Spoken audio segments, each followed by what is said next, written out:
Welcome to Military Faith and Spiritual Resilience. This is Elizabeth Fulgaro. With me today is Erin Nichols, nutrition and fitness coach and Gold Star wife. Hi, Erin. Hi, Elizabeth. I'm so excited to continue with you today. There's so much more to your story and Sam's. So, at the end of our last episode, we were talking about Sam's second deployment, and he had been doing some humanitarian aid with the Marines. What happened next on his Marine journey? So he came home from that deployment. It was in the middle of July. What year are we in now? That would have been 2006. Thank you. Yeah, summer of 2006. And so we moved back down. We got the same apartment that we had the same apartment complex. I said that weird. The same apartment complex as our second time living there. So we lived there 3 separate times. Is this Pendleton now? Yeah, but in Oceanside. So we never lived on base. Mm-hmm. We always lived in town in Oceanside. So yeah, the second 2 times that we lived there, we lived in the same complex. And just really nice little community. And I chose it online. And what made me fall in love with it, both of us, was we're from Northern California, and we're used to some greenery. And quite honestly, Southern California is not that much to look at unless you're actually looking at the water. And the green, any of the green that you do see is sage green, and unless you're looking at a palm, but that's 50 feet up. And so this apartment complex had grass and some oak trees and just nice. Foliage, colorful foliage. Yeah. And so it felt much more like home. Yes. And then we really liked the community of people there, the manager and all that. And so, yeah, just back to life, back to all the little kids, had grown up a little bit. Sure. And, the kids that we played with in the pool, most of them were cousins. Sweet. And so, yeah, we had the tamale kids. Wednesdays and Sundays, the brother and sister would come door to door and ask you how many tamales you wanted. And they'd take, it was like $5 for 4 tamales, and then they'd come back with piping hot tamales. Nice. What's for dinner? Knock, knock, knock. Tamales. Yay. So, it was just kind of life, as we knew it down there. And then he got home in July, and then he was supposed to be getting out in October. So he'd gone to boot camp, I think October 13th. So his EAS date, his end of active service date, would have been October 13th, 2006. Or 2007. 2007. 2007. Yeah. Mm-hmm. And, but then this deployment came up. And just the timing of things. So he was an NCO at this time. He was a corporal. And he had, right after that, the MEU deployment, he went to artillery training school and became a section chief. So he's a corporal in E4, and that's actually a staff sergeant, E6 billet. And so he was basically in charge of a gun, of a howitzer, and the team to run it. In convoy terms, he was a vehicle commander. Okay.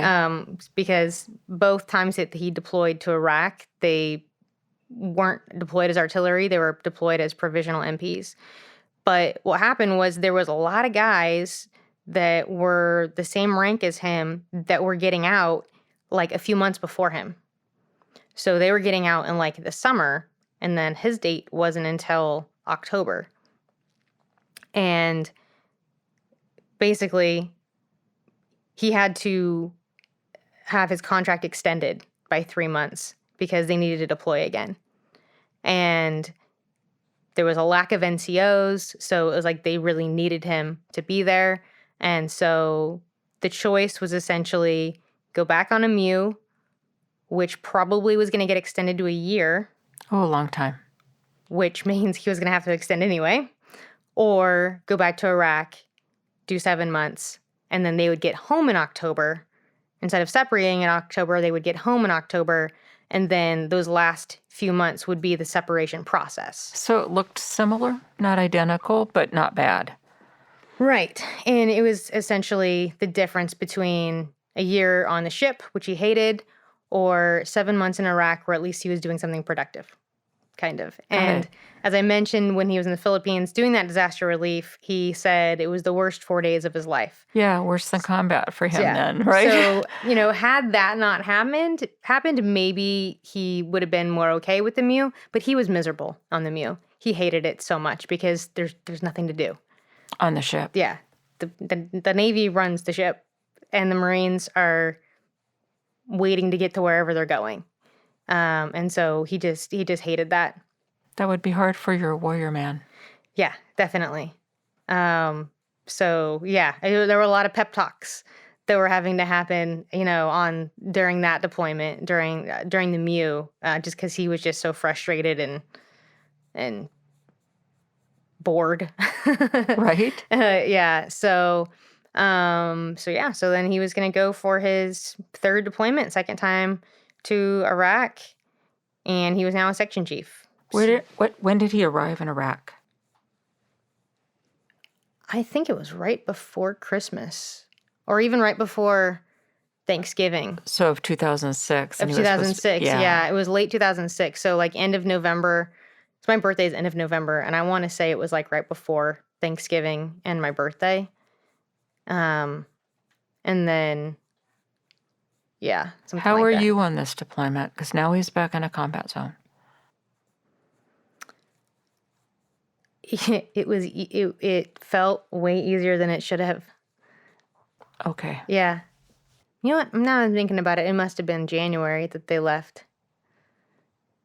January, February. Yeah, we had that Christmas. That was like our one Christmas we got to have. We have a really cute picture of us.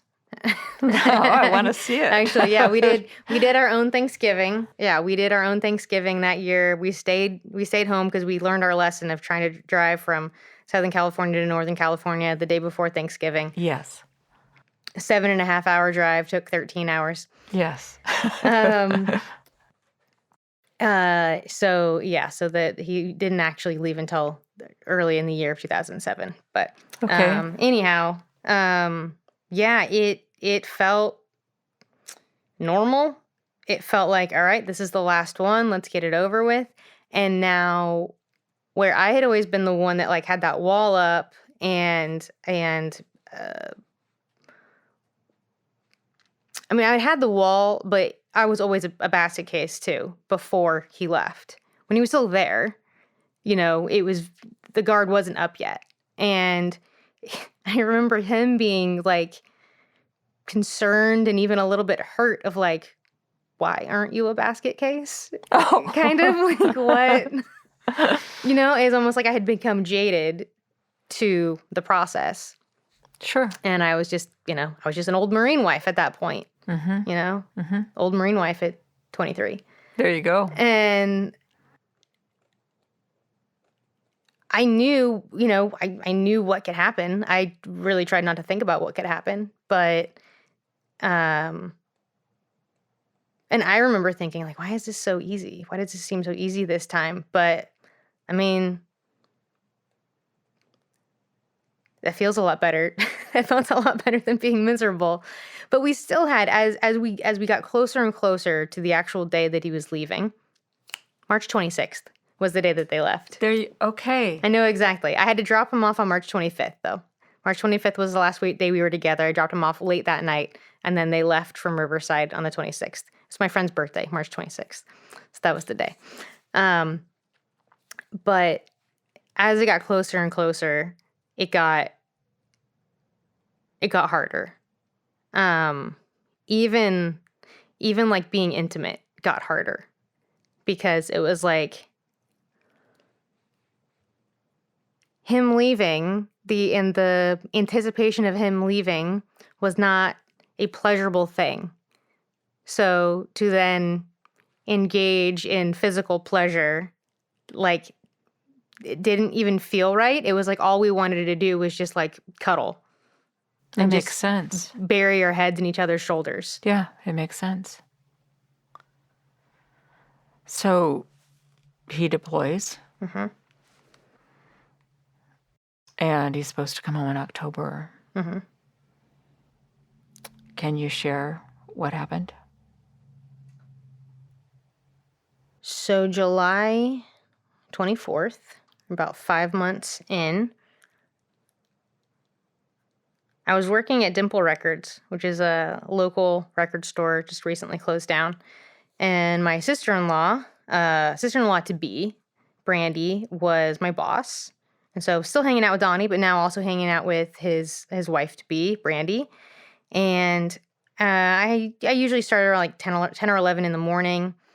Would spend the evenings, late nights with Brandy and Donnie drinking, doing Mad Libs, and playing Wii Sports.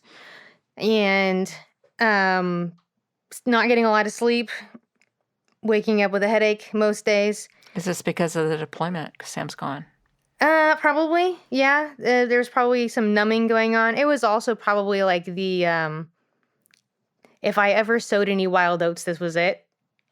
Okay. I mean, we weren't doing like crazy stuff or anything, but you know, for me, that was probably, yeah, the wildest I ever got. But, I mean, still hanging out at my father-in-law's house with my brother-in-law and just doing Mad Libs. You are crazy. You're just crazy. Yeah, and we were drinking rum and Coke, but we were doing Mad Libs on the back patio. So it was still somewhat wholesome. But yeah, so that morning I had gone to Noah's Bagels and Starbucks, which were right next to each other. And I was walking back to my car across the parking lot. And before I stepped into the parking lot, I see this Chevy Tahoe with Purple Heart license plate. And in deployment mode, I don't watch the news. I don't think about what could be. I just put my head down and focus on whatever I'm focusing on. This time it was a little bit more debaucherous than the other times. But I noticed these plates, and I looked at the woman driving, and she was this blonde woman. She was maybe in her 30s, and I just remember thinking, like, is that her Purple Heart? Is that her husband? Is that her dad? Like, I thought about it. Yeah. I noticed her and I thought about it, which was odd. So then a couple hours later, I go to work, and I was on the floor straightening CDs, and my phone rang. Well, I'd forgotten to put my phone like in my purse in the back room. It was in my back pocket, which it shouldn't have been. But I was on the floor, so I look at it, and it's 760-725 number, Camp Pendleton. So took a deep breath. I was a key volunteer wife, which is kind of like an official phone tree. So it was possible that it was just related to that, and that there was some sort of message that I would have to then to disseminate to my wives. But it was not. It was the leave behind major calling to tell me that Sam had been seriously injured. Oh my God. So at that time, I can't actually remember if I knew this at the time, but we lost 4 guys, 3 Marines and a Navy corpsman. And Sam was unconscious and had a broken arm and a broken leg. And that was what I knew at that point. So my sister-in-law was not there yet. I think she was working or would have worked the closing shift that day. So whoever was there, I was just like, Sam got hurt. I have to go. Just left. And that was the last time actually I stepped into that building for probably a decade.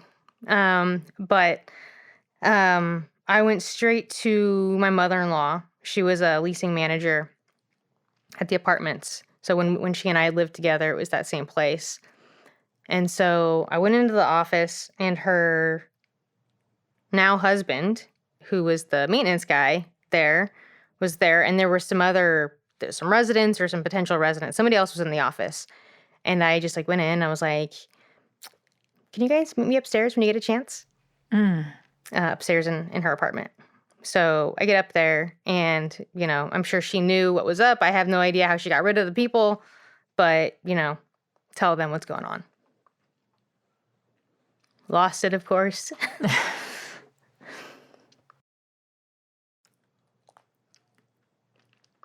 So I spent, I don't know, a while with them. One of the worst parts in that moment and like that day was having to tell people. Of course. Like, it was already terrible, but now I have to share the terrible with other people who love him. How do you even get that out? I don't know.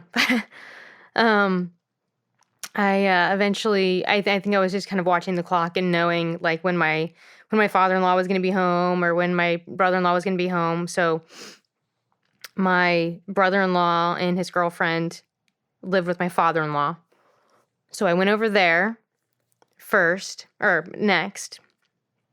And I think Donnie came home from work or whatever, and I just said, something like, I need to talk to everybody.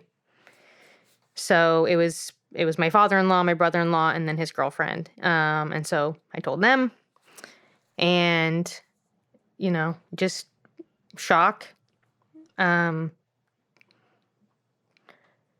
My parents thought of Sam as their own son. So then the idea of having to tell them, I couldn't deal with it that day. I think eventually I ended up just calling my mom and say, hey, I'm going to spend the night over here, which because I was drinking with Donnie and Brandy most nights was not uncommon that I would spend the night over there anyway. And I just acted like everything was fine. Oh my, hard. Yeah. Well, yeah, it was just a short phone call. The next day,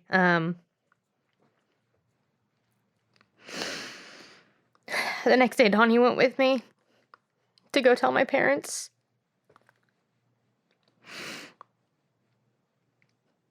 I almost think telling my parents was worse than telling his parents, to be honest. My mom in particular, just in general, more emotional, sentimental people. Not to like, no comparison of like love or anything like that. Just the way that they express their emotions is a lot different. So, I mean, basically all of our lives just stopped at that point. Nobody could work. My oldest brother-in-law, I think, did continue working. He was a server. If he didn't work, he didn't make money. As a server, you don't get vacation pay or PTO or anything like that. So that was on a Tuesday. Long Tuesday and Wednesday. Really long. I mean, we basically just sat around, the TV on, doing whatever. So they haven't given you updates? You're just waiting? We were just waiting at that point. I had probably had updates from the leave behind officer at Camp Pendleton at that point. But it wasn't until Thursday morning that I got the call from I guess he was the trauma surgeon, I don't even know, at Landstuhl. In Germany. In Germany, yeah. So basically, I didn't even say what happened today. I just said his injuries, what they knew of his injuries. The vehicle in front of him, the Humvee in front of him, was hit by a remote IED first. Sam was the vehicle commander of his vehicle, and so they were going to, respond and go help their guys. And a second one was detonated, and it killed the kid behind him, Robert Lynch, instantly. It was on the passenger side of the vehicle. The vehicle commander basically rides shotgun. And so it happened just a bit behind Sam. And you could see, just based on his physical wounds, you could see how the blast happened, and it instantly killed Rob. So the other guys in Sam's vehicle had some minor, like, flesh wounds, shrapnel and things like that, but none of them were seriously injured. They all stayed in Iraq. And then, as I said, in the vehicle in front, the first vehicle, we lost 2 Marines and a corpsman in that vehicle. So I get the phone call around 7 a.m. on Thursday, And basically, I found out how serious it is. Oh, Erin. And he's in a coma, and he might not wake up. He has this type of brain injury that's called a diffuse axonal injury, which means that rather than having like you have blunt force trauma, and you have one area of significant injury where there's a lot of bleeding, where you can then remove the blood, open up the skull, relieve the pressure. Instead, it's pinpoint areas of bleeding throughout the brain, and there's basically nothing that you can do other than just kind of let it heal or not. Oh, dear. So we had the choice then of either waiting until Sunday to whoever wanted to go in the family, everybody go to Bethesda, Maryland, to the National Naval Medical Center on Sunday, or me and up to 2 other people would go to Germany first, likely only be there for 24 hours, and then turn around and go back to Bethesda. So the waiting around was the worst part. And so Donnie, his brother, and I were on a plane at 3 o'clock Thursday afternoon, headed out to DC first. My passport had expired. Oh, no. Because I had gotten my passport as a minor, and that expires when you're 18, apparently, if you have one as a minor. His was good, but they basically we had to go to the State Department, got an emergency issued passport. And then, they did all this for us. A Marine came and picked us up, took us over to the Naval Annex. This lady had like everything that she needed, took a horrendous picture of me because I'd been traveling. So like we left Sacramento around 3 in the afternoon, and then we landed at I think Dulles at like 6:30 in the morning. Oh. And so I looked a wreck.